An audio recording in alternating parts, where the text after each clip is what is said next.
Alhamdulillah, alhamdulillahi ala ni'matihi fi syahri Sya'ban alladzi ja'alana minal muslimina kamilin wa amarna bittiba'i sabilil mu'minin.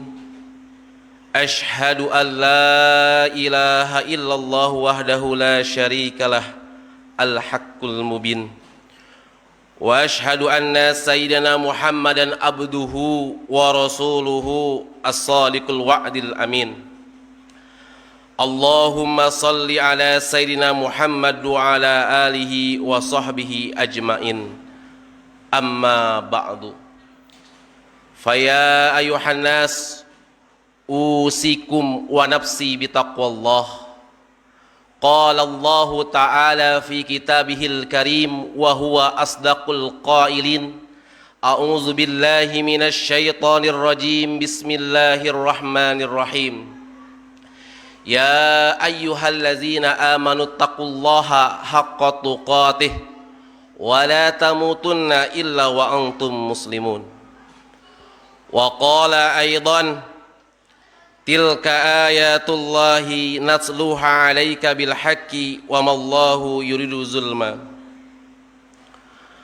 Sadaqallahul azim wa sadaqa rasul karim wa nahnu ala zalika minasy syahidin wasyakirin walhamdulillahi rabbil alamin.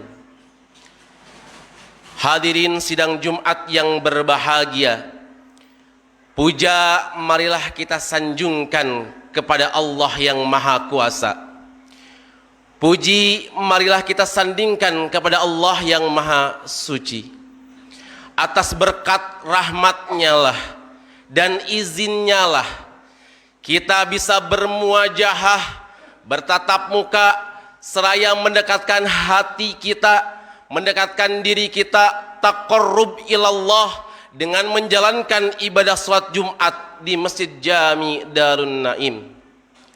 Salawat dan salam semoga selalu tercurah kepada junjungan kita Nabi wa Maulana Muhammad sallallahu alaihi wasallam yang telah membawa kita dari zaman jahiliyah ke zaman Islamiyah seperti saat ini. Hadirin sidang Jumat yang berbahagia, tak hentinya marilah sama-sama jadikan momentum Jumat ini sebagai tajdidu iman kita, sebagai sarana untuk memperbaharui tingkat keimanan dan ketakwaan kita kepada Allah Subhanahu wa Ta'ala. Iman dalam arti yang sebenarnya, tasdiqu bil qalbi wa iqrari bil lisan wa amali bil arkan. Membenarkan dalam hatinya, dia beriman dengan sepenuh jiwa raganya. Membenarkan dalam hatinya bahwa Allah lah yang dia sembah, bahwa Allah yang menjadi penolong baginya, dan dia dapat mengimplementasikan, mengaplikasikan butir-butir dalam surat Al-Ikhlas. Dan dia juga berikrar dalam lisannya, asyhadu an la ilaha illallah wa asyhadu anna Muhammadar Rasulullah. Dan dia imbangi dengan bentuk ketakwaan kepada Allah Subhanahu wa Ta'ala dengan mengamalkan segala perintahnya, menjauhi segala larangannya. Hadirin sidang Jumat yang berbahagia, begitu cepat waktu bergulir, tanpa terasa kita sudah memasuki bulan Sya'ban, tepatnya pada tanggal 5 Sya'ban 1442 Hijriyah. Tentunya bulan Sya'ban ini mempunyai keutamaan.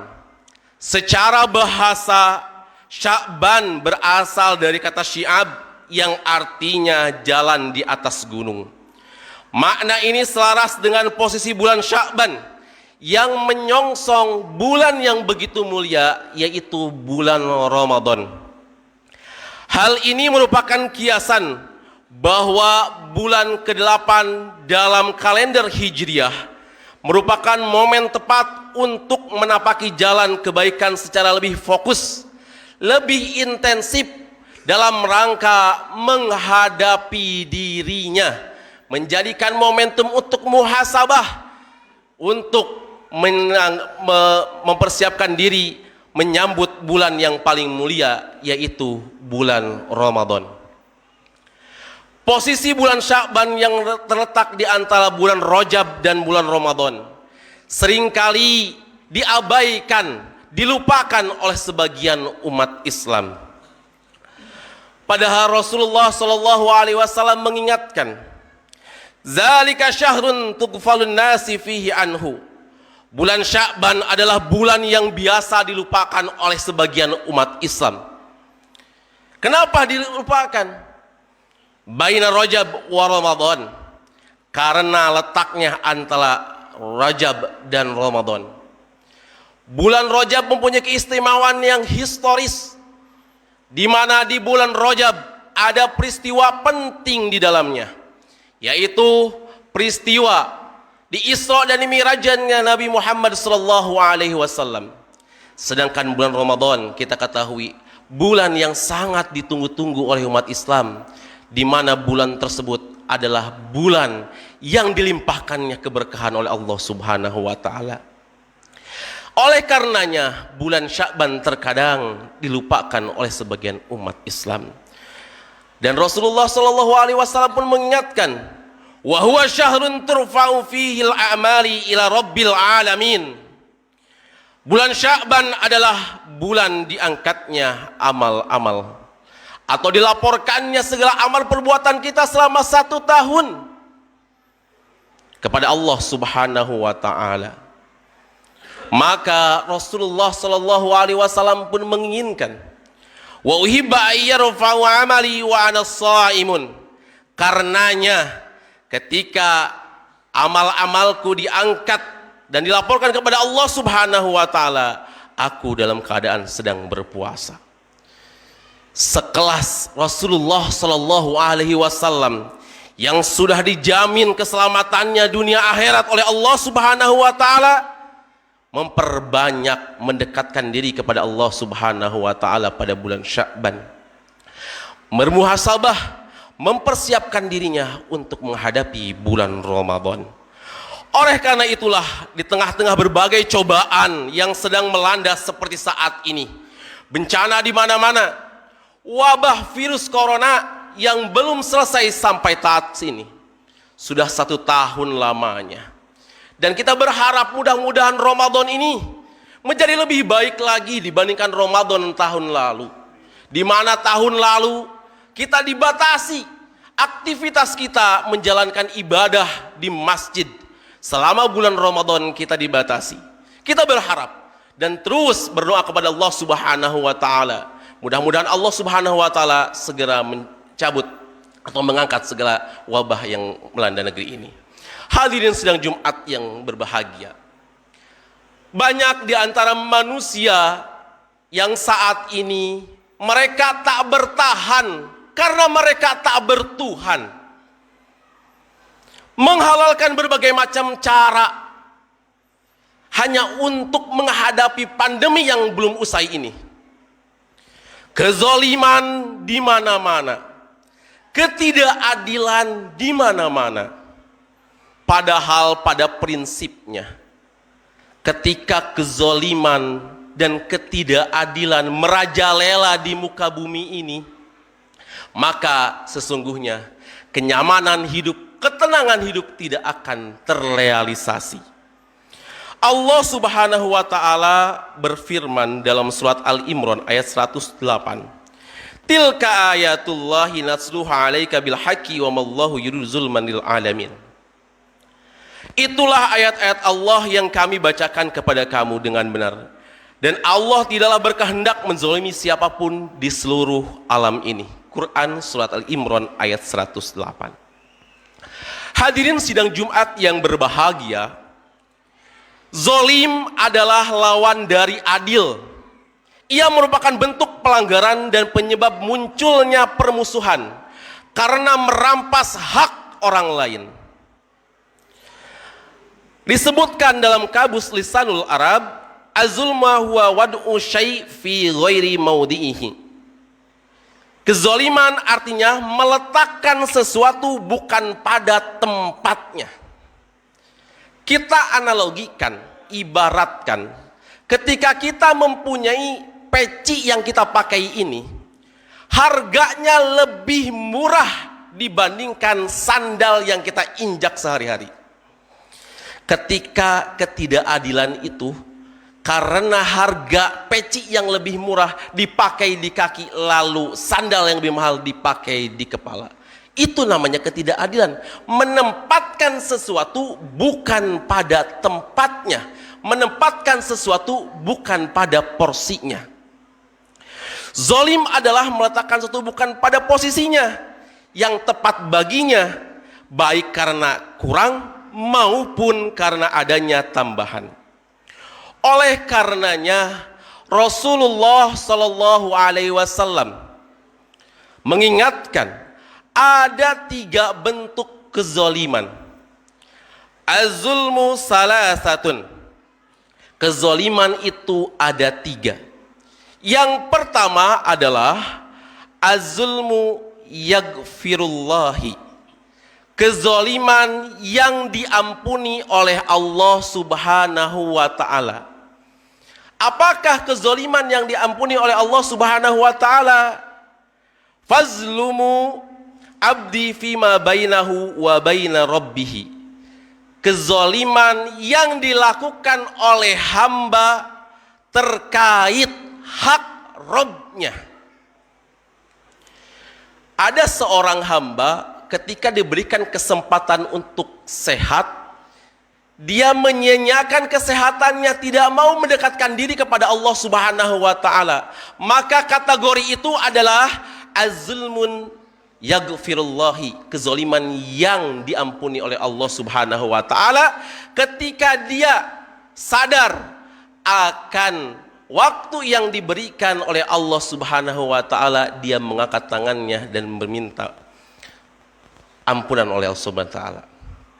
Yang kedua adalah az-zulmun la yatrukuhullahu, kezoliman yang tidak akan dibiarkan oleh Allah Subhanahu wa ta'ala. Apakah kezoliman itu? Fazlumul abdi fayaqtasullahu ba'duhum min ba'din.